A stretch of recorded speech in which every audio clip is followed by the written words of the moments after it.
Campingvognen ved stakittet af Røvpuller Rolfs ejendom. En pige, en dame, der går igennem toget og siger god weekend til alle. Det er smukt som tis i sneen. Så lad mig dog gå og rulle mig selv i skidt fra en spædekald, spiritus og blåbær og skraldeposer, der er stoppet med ord.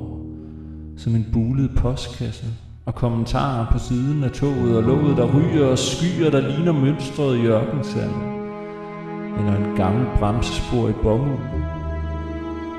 Og en mand, der læner sig op af et gelænder og tomme parkeringspladser, der lugter af spildpladser, ståpladser, der bliver banket ind i husets ryggrad og styrker moralen og murstensmisundelsen og giftig røg, der damper fra øjnene og skilte, der plejer græs.